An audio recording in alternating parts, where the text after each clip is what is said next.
এবার বই আকারে প্রকাশিত হলো অনিক দত্ত পরিচালিত অপরাজিতর চিত্রনাট্য। বইয়ের নাম চিত্রনাট্য ও অন্যান্য। 2022 সালের 13ই মে বড় পর্দায় মুক্তি পায় অপরাজিত।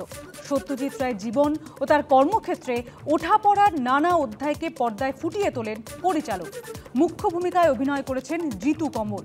গতকাল পরিচালক সত্যজিৎ রায়ের 103তম জন্মবার্ষিকীতে তার বাসভবনে বইটি উন্মোচন করা হয়। বইটির সম্পাদনা করেছেন পরিচালক সন্দীপ রায়।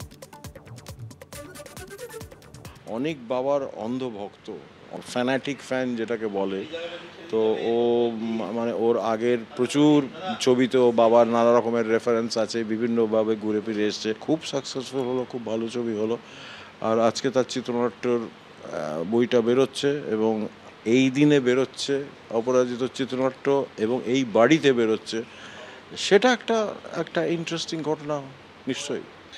ছবিটা স্ক্রিপ্টটাকে গ্রন্থ আকৃতিতে অনেকটা সবার সামনে নিয়ে এলো। এটা শুধুমাত্র আমাদের নয়, আমাদের পরের প্রজন্মের জন্য একটা দারুণ জিনিস হয়ে রইল। আমাদের উদ্দীপনা দেবে, আমাদের যারা ফিল্মের ছাত্র, যারা ফিল্ম নিয়ে কাজ করতে চায়, এটা একটা অত্যন্ত গুরুত্বপূর্ণ নথি হয়ে রইল। এটা আমার কাছে খুব আমি তার অংশীদার, এটা ভাবতেই আমার কাছে শিহরণ জাগছে। মানিকতলায় আক্রান্ত বিজেপি কর্মী, পর ছুরির কোপ।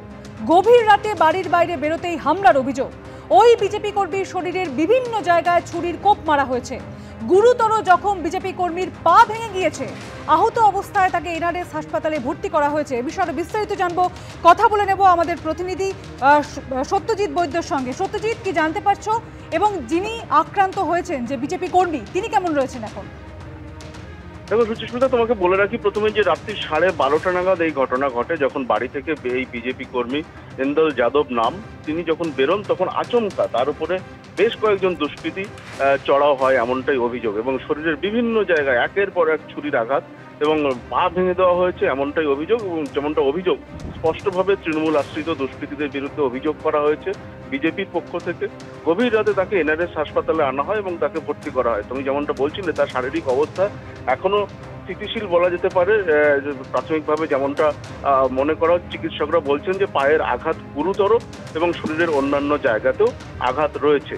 ঠিক কি ঘটেছিল, 12:30 নাগাদ যখন বাড়ি থেকে তিনি বেরিয়েছিলেন, তখন আচমকা তার উপরে 6-7 জনের দুষ্কৃতী দল ঝাঁপিয়ে পড়ে, বেধড়ক মারধর করা হয়, ছুরি দিয়ে আঘাত করা হয় এবং তারপর তাকে জলে ফেলে দেওয়া হয়। এবং ঠিক কি কারণে এই হামলা, যেমনটা পরিবারের লোকজন এবং বিজেপির পক্ষ থেকে অভিযোগ করা হচ্ছে যে এই এন্দল যাদব দীর্ঘদিন ধরে বিজেপির সমর্থক এবং কর্মী, তিনি বিজেপি করেন, এই অভিযোগেই এই কারণেই তার উপরে হামলা হয়েছে, এমনটাই কিন্তু তারা অভিযোগ করছেন। এবং তমগ্ন ঘোষ, উত্তর কলকাতার বিজেপির নেতা, তিনি যেমনটা জানাচ্ছেন যে নিশ্চিত হার এটা জেনেই কিন্তু তৃণমূল আশ্রিত দুষ্কৃতীরা এই হামলা ঘটিয়েছে, এমনটা তিনি অভিযোগ করছেন। সুচিস্মিতা। সত্যজিৎ, তুমি আমাদের সঙ্গে থাকো। মানিকতলায় আক্রান্ত হয়েছে বিজেপি কর্মী, তাকে পর ছুরির কোপ দেওয়া হয়েছে।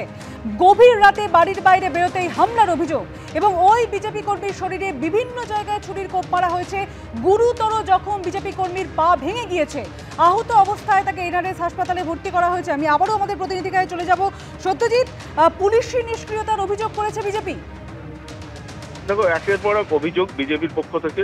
একদিকে যেমন তৃণমূল আশ্রিত দুষ্কৃতীদের বিরুদ্ধে অভিযোগের আঙুল তোলা হয়েছে, তেমনি অন্য আরেকটা অভিযোগ, যেটা আরো গুরুতর অভিযোগ, যেমনটা জানানো হচ্ছে যে বারবার পুলিশকে ফোন করা হয়েছে, স্থানীয় থানায় জানানো হয়েছে, পুলিশের উচ্চপদস্থ আধিকারিকদের জানানো হয়েছে, কিন্তু সেভাবে কোনো সহযোগিতা পাওয়া যায়নি। এমনকি ঘটনার বেশ কিছুক্ষণ পরে হাসপাতালেও যখন নিয়ে আসা হয়েছে এন্দল যাদবকে, যিনি আক্রান্ত, সেই সময় পর্যন্ত পুলিশের পক্ষ থেকে কোনো সাড়া মেলেনি এবং পুলিশি কোনো সহায়তা পাওয়া যায়নি, এমনটাই কিন্তু স্পষ্টভাবে অভিযোগ করা হয়েছে। এবং তারপর যেমনটা আমরা দেখলাম যে বিজেপির যারা কর্মী সমর্থক তারা যেখানে ছিলেন, তারা ফুলবাগান থানার উদ্দেশ্যে রওনা দেন এবং ফুলবাগান থানার বিরুদ্ধে তাদের স্পষ্ট অভিযোগ যে বারবার জানিয়েও কোনো সহযোগিতা মেলেনি।